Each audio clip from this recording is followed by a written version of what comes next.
Hey everyone! I just wanted to spend a little bit of time and do some practice journal entries with you. In accounting, we are presented with business transactions, and that is going to tell us what is happening in the organization. Our business transactions need to be recorded into our general journal.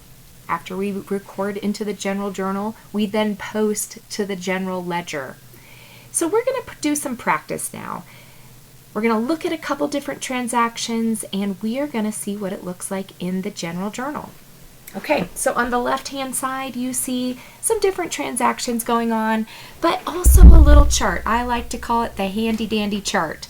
So what we see is an example of a T account.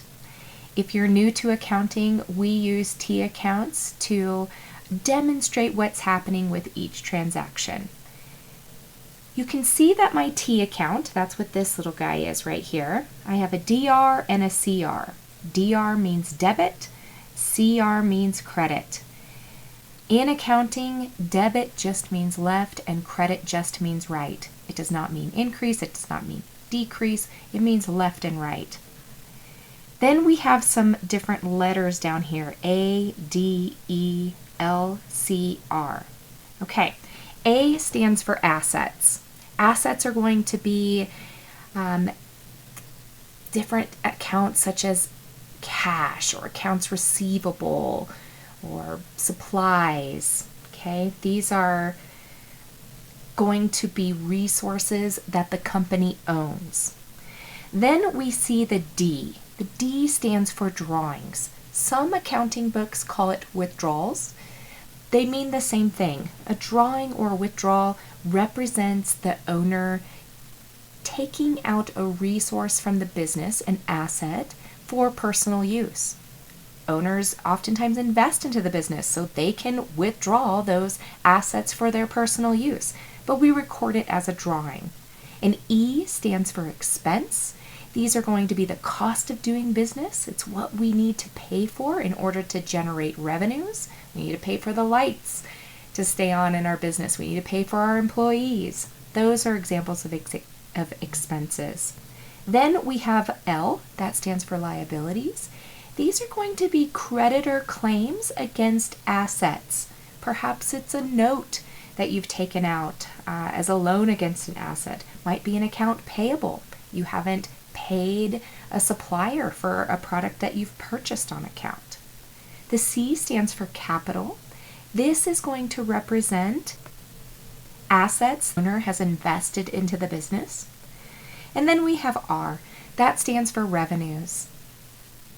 This is the revenue or the income that we produce through our business transactions. Okay, now that we've had that little bit of review, we look at our T account again, and this tells us that assets, drawings, and expenses all increase on the debit side, and liabilities, capital, and revenues increase on the credit side. That means they decrease on the opposite side. So assets increase on the debit side, and they go down on the credit side. Liabilities increase on the credit side and go down on the debit side. That's really important information to know.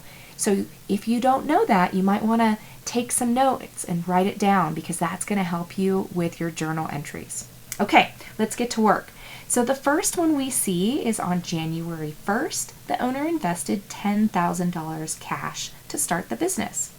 Okay, so first we want to identify what's happening. We want to analyze this transaction.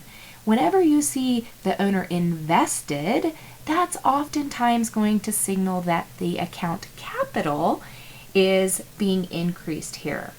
Cash is also an asset, all right? And the asset cash is going up. Well, if we look at our handy-dandy chart, cash is an asset, it goes up on the debit side. Capital is a credit, it goes up on the credit side. Okay, so we go to our chart over here. We're going to put our date, January 1st. And then we always start with the debit account first. Cash is our debit account. Then we're going to go over to the debit column and we're going to put $10,000 here. All right, next we move on to our credit account.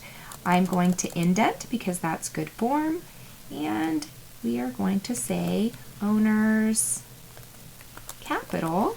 If we knew the name of the owner, then we could put that. Then we go to the credit column and put $10,000.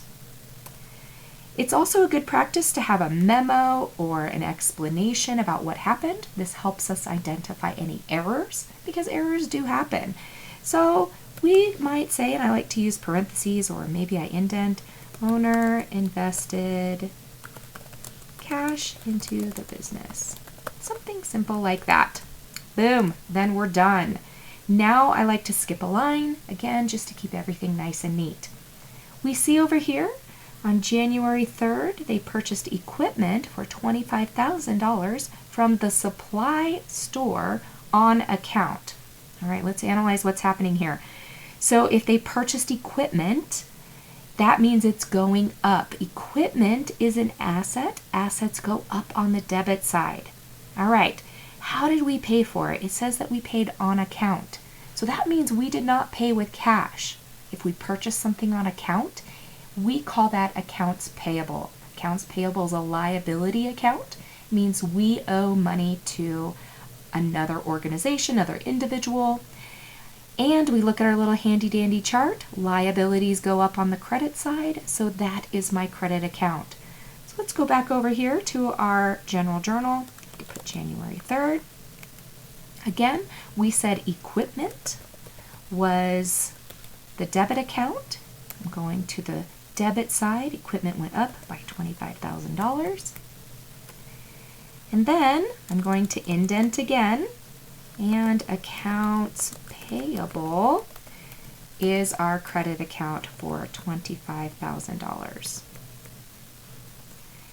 Then my note or memo or explanation, whatever we want to call it, could be purchased equipment on account. Nice and easy. There we go. We're done with that one.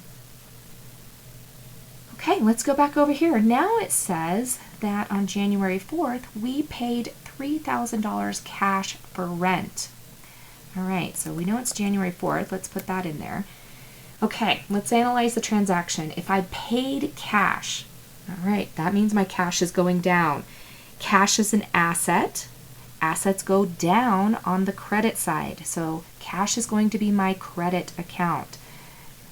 Rent. Okay, here's an interesting one. So rent is an expense. It's a cost of doing business. In order for me to generate revenue, I have to pay rent.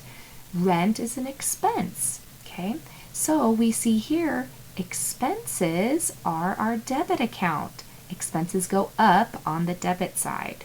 So we go back to our general journal. We're going to call this rent expense. Okay, and that was for $3,000. Then I'm going to indent again. My cash went down. Cash goes down on the credit side by $3,000. Then my note could be paid, I could say paid January rent, something like that. We always want to make sure that our note or our memo is detailed enough that it helps us identify any errors, because errors do happen, like I mentioned before.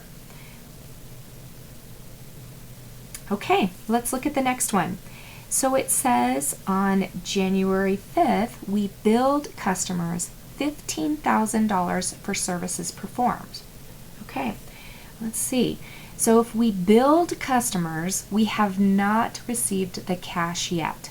If I send the customer a bill, that is an accounts receivable. That is money that we expect to come in, but we haven't got the cash yet. Accounts receivable is an asset account. Assets go up on the debit side. Okay.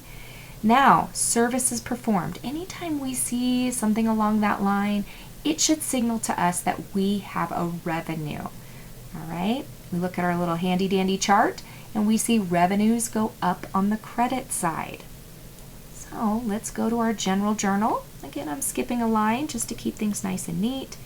January 5th, accounts receivable. And anytime we see the word receivable, that's money coming into us. Account payable, money that we owe to somebody else. Accounts receivable, monies that's owed to us. All right, accounts receivable, $15,000. And then we will call this service revenue, because it says services performed, for $15,000. Okay, and then our note could be billed customer for services performed, we could say, as our note or our memo. Okay, let's go on to the next one. The next one says that we received $10,000 cash from customers for services performed. Okay, this is a little bit different than the last one. If I received $10,000 cash, okay, cash is an asset. Assets go up on the debit side. Just like before, if we see services performed, that's going to indicate to me a revenue. Revenues go up on the credit side. Let's go to our general journal. January 6th, my cash went up for $10,000. And then, again, this is going to be our service revenue for $10,000.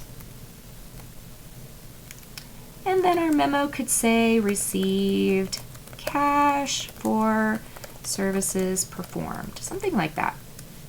Great. All right, let's look at the next one. The next one on January 8th says we paid a utility bill $450. All right, let's analyze this transaction. If I paid for this bill, obviously I'm paying with cash. Well, cash is an asset, goes up on the debit side, it goes down on the credit side. Utility bill. Now, this is another example of an expense that we have to pay in order to generate revenue, right? I got to pay for my utilities, otherwise I'm not going to be able to keep the lights on or the water on or whatever it is. So that's going to be an expense. And we're going to call that utility expense. We do like to keep everything separate. All right, January 8th. Utility expense is an expense. It goes up on the debit side. So utilities expense, and that was for $450. And my cash is going down. Cash goes down on the credit side for $450.